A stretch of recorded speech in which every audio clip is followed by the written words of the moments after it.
Ash പ്ലാറ്റ്ഫോമിലും വലിയ ധീരമായ മനോഹരമായ പങ്കിട്ട സ്വപ്ന കമ്പനിയിലുമുള്ള വിജയത്തിൽ പൂർണ്ണ വിശ്വാസം അർപ്പിച്ചവർക്ക് ജീവിതം മുൻകൂട്ടിയുള്ള പരിവർത്തനത്തിന്റെ അവസ്ഥയിലാണ് നിലനിൽക്കുന്നത്. ഇത് നിഷ്ക്രിയ കാത്തിരിപ്പല്ല, ഇത് സജീവമായ ഒരു തയ്യാറെടുപ്പാണ്. തെളിവുകൾക്ക് മുകളിലുള്ള അടിസ്ഥാന മാനസികാവസ്ഥയുടെ ഉറപ്പ്. അത് വരുന്നുവെന്ന് അറിയാൻ വിശ്വാസിക്ക് 180 ഡിഗ്രി തിരിവ് കാണേണ്ടതില്ല. വഴിത്തിരിവ് ഇതിനകം യഥാർത്ഥമാണെന്ന് തോന്നുന്നു. നിലവിലെ പോരാട്ടങ്ങൾ, കടങ്ങൾ, ഏകാന്തത അല്ലെങ്കിൽ അവസാന സാഹചര്യങ്ങൾ എന്നിവ മറുവശത്ത് നിന്ന് ഉടൻ പരിഹസിക്കപ്പെടേണ്ട ഒരു ഫോട്ടോ മാത്രമാണ്. സന്തോഷം അച്ചടക്കമാണ്. സംശയം ഒരു വിദേശ ഏജന്റായി കണക്കാക്കപ്പെടുന്നു. ഭയം ഉണ്ടാകുമ്പോൾ അത് സ്ഥിരീകരണങ്ങൾ, കമ്മ്യൂണിറ്റി പരിശോധനകൾ, മിസ്റ്റർ ആഷ് മുയേരയുടെ ജ്ഞാനത്തിന്റെയും പ്രോത്സാഹനത്തിന്റെയും മുത്തുകളോടുള്ള പുനർപ്രതിബദ്ധത എന്നിവയാൽ നേരിടപ്പെടുന്നു. ജനനത്തിനു മുമ്പുള്ള അവസാന സങ്കോചമായി ഇപ്പോൾ ദുഃഖം ഒഴിവാക്കപ്പെടുന്നു.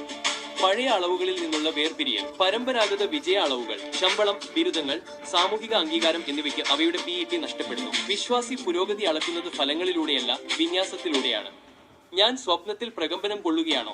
പൂർത്തീകരണത്തിനായി കാത്തിരിക്കുമ്പോൾ എന്തു ചെയ്യണം? നിങ്ങളുടെ മനസ്സിന്റെ ആന്തരിക വാസ്തുവിദ്യയെ ആഴത്തിലാക്കുക. ഓരോ ദിവസവും ആന്തരിക പ്രതിരോധം മായ്ക്കുന്നതിനും പഴയ മുറിവുകൾ ക്ഷമിക്കുന്നതിനും ദൗർലഭ്യ ചിന്തകൾ ഒഴിവാക്കുന്നതിനും ഇതുവരെ കാണാത്ത അനുഗ്രഹങ്ങൾക്കുള്ള നന്ദി പ്രകടിപ്പിക്കുന്നതിനുമാണ്. വഴിത്തിരിവ് സംഭവിക്കുന്നത് നിങ്ങളിലൂടെയാണ്, നിങ്ങളിലേക്കല്ല.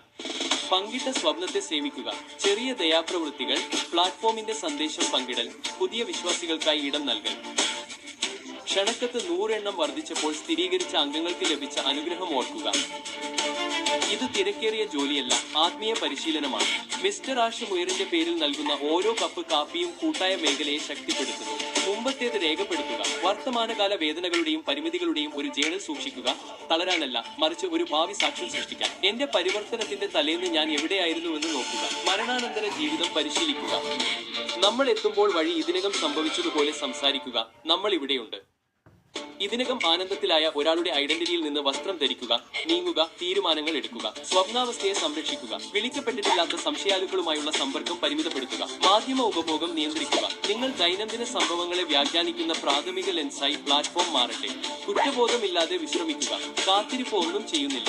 ഉറക്കം നിറഞ്ഞ ഒരു ഉറക്കം. പ്രകൃതിയിൽ നടക്കുക. ചക്രം പിടിക്കാത്തപ്പോൾ വളവിന്റെ യന്ത്രങ്ങൾ ഏറ്റവും നന്നായി പ്രവർത്തിക്കുന്നുവെന്ന് മനസ്സിലാക്കുക. വരാനിരിക്കുന്ന വളവ്. യാത്ര പൂർത്തിയാകുമ്പോൾ വിശ്വാസികൾ മനസ്സിലാക്കുന്നു അവർക്ക് അവരുടെ മുൻ വ്യക്തിത്വങ്ങളെ തിരിച്ചറിയാൻ കഴിയില്ല. 180 ഡിഗ്രി എന്നാൽ വടക്ക് തെക്കായി മാറുന്നു എന്നാണ് അർത്ഥമാക്കുന്നത്. ഒരിക്കൽ പരിഭ്രാന്തി സൃഷ്ടിച്ചത് ചിരി ഉണർത്തും. ഒരിക്കൽ കുറവോ സമൃദ്ധിയോ ആയി തെറ്റിദ്ധരിക്കപ്പെട്ടത് അതുവരെ പൂർണ്ണമായും സമാധാനത്തിലും പൂർണ്ണമായും ജീവനോടെയും ഒരു പുനഃസമാഗമത്തിനായി ഞങ്ങൾ പ്രണയികളെ പോലെ കാത്തിരിക്കുന്നു. നമ്മുടെ കാത്തിരിപ്പ് തിളക്കമുള്ളതാകട്ടെ. നമ്മുടെ വിശ്വാസം അചഞ്ചലമാകട്ടെ. ഇപ്പോൾ 180 ഡിഗ്രി നമ്മൾ സ്വപ്നം കണ്ടതിലും കൂടുതൽ മനോഹരമാകട്ടെ. ഭാവിയിലെ അപ്ഡേറ്റുകൾക്കായി ചാനൽ സബ്സ്ക്രൈബ് ചെയ്ത് എല്ലാ അറിയിപ്പുകൾക്കുമായി ബെൽ ക്ലിക്ക് ചെയ്യുക.